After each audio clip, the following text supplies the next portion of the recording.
Thank you very much, Chair, and thanks very much for the opportunity to be here at this, I think, very important discussion.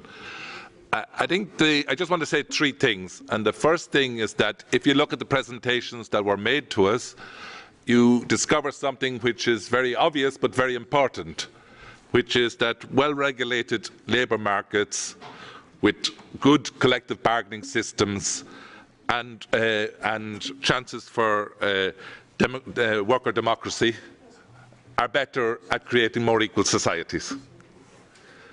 And I think the slides show us that. But the question is, are we seriously working in Europe to try to create well-regulated labour market systems with good collective bargaining and good worker democracy involved in it? And certainly over the last number of years, and with the whole question of flexicurity, it wasn't at the forefront. The flexicurity was a bit of a fight back to try and bring some discussion about the quality of work into the discussion, but really we weren't concentrating on trying to build that type of work arrangements. And as a result, if you think about work in Europe, you have to think of it in three different ways. You have to think about those who are in well-regulated systems. You have to think about those who are, and they're increasing, who are working much more in informal systems. And you have to think about all the people who are doing loads of work and are not getting paid at all for that work. And I think that we often try to design it like as if there's only one of these things and not all three of them. And we have to look at all three of them and look at how they interact with each other all the time. So some of the people who get minimum income schemes and are accused of being lazy and why give them money for nothing, perhaps might be some of the people who are working more than 70 hours a week, but they're just not getting paid for it. So I was very fascinated by this slide, if I understood it properly, the people who thought they were working more than 70 hours a week in both paid and unpaid work. And it's no surprise that women would work longer than men. I'm not surprised that it seems to be true in my observation of the world. But I think also the men responding to that question might have thought that work meant paid work, because they often don't see the other work as work. So the differences may also be partly accountable to how people understand the word work. And so I think this is a real question, and I feel like we are too often just looking at the question of work and employment from a shrinking part of the workforce which is well regulated. But we need to look at all three parts and look at how do you get more towards well-regulated and more people involved in well-regulated with good collective bargaining systems and good worker participation in it. And I guess that's a huge challenge for the trade unions and for others who want to try to look at inequalities and what's happening to inequalities. So that's the first point, that we need to look at a broader perspective of work and really need to have that in our focus all the time when we're trying to move forward on these questions. The second question I want to think is about the question of inequalities, and more importantly the impact of inequalities.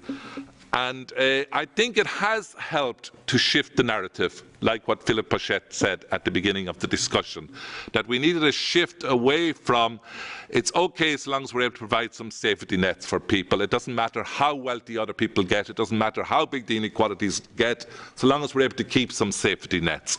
But in fact, the ability to keep safety nets are directly connected to the question of inequalities. And so I think the question of inequality has helped to raise some discussions, and certainly as EAPN we've been trying to say we can't just look at poverty issues, we also need to look at wealth and inequality issues for about 10 years now. But you would have to admit, and I guess ILO and this work of the ETUI has been very good to raise these discussions within certain circles, but I think the work of Wilkinson and Pickett, and which was well phrased by one of the panelists here, did something to popularise and to bring this discussion more broadly into the society, a discussion about the impact of inequalities and how more equal societies, for the most part, are better for most people. And I think that's very important that we continue that discussion, that we begin to look at that discussion. But just looking at inequalities alone without looking at poverty won't work either. And so, for instance, we need to look at questions of direct work towards poverty. And here I would want to make a point that we now have this big target to reduce poverty in Europe, and we have this so-called flagship initiative, the Platform Against Poverty.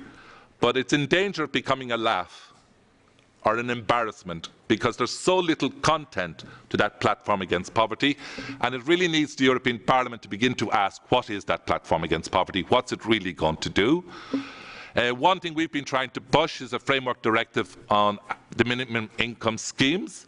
The numbers of parliamentarians prepared to support that has grown. It's still not a majority. I'm delighted that some of the EPPs are beginning to support the idea. It's not about a transfer of competencies, it's about more Europe and real cooperation to create the floor on which we can build a decent society. But if we're to get the majority, it is in fact more members of the EPP. I know people you said you don't like labels, but if we want a majority on that question, we need more EPP parliamentarians to be supportive of the possibility to have a directive at European level on the adequacy of minimum income schemes, so that people would cooperate to try and build that sort of floor rather than compete around this sort of issue. So that's the second question, that inequalities and the impact of inequalities has helped to shift the narrative, and so we should keep it on the agenda, and we need to get it further. The last point is just to say that I don't think it's enough. And inequalities doesn't stick completely in the society, partly because people say, so what? And also because it means so many different things. Often if we speak about inequalities, we begin to speak about anti-discrimination, we begin to look at gender and equalities, we begin to look at a lot of different areas. And we don't just concentrate on looking at social inequalities or income inequalities. I think we have to shift the debate and have much more discussion about wealth and what's happening to wealth in the world. I don't see wealth necessarily as a bad thing. Wealth is what we need, and if it was well distributed, is what could help us all to have a good life. But the reality in the sort of feudal society that we're recreating, when you go in any supermarket, 80–90% of the products are from 4 companies, or 4, I don't think they call them companies, but 4 things that come together into things that are unimaginable, which creates the conditions that a very tiny population begins to own so much of the wealth of the world, and also that same population begins to tell the council and the democratic institutions how to operate and what the solutions are to protect their interests. And so we get something like, we get lots of information about India. I know a little bit about India, not so much about China, where you say, okay, this is the big competitor now. But the reality is 40% of India's population is progressing, but it's at the whole price of an almost civil war within India on the tribal peoples and the people living in the forest areas, who are being under attack to try and implement this sort of model of capitalism that we've developed in this sort of period. And so I think we have to begin to look at what's the impact of that type of creation.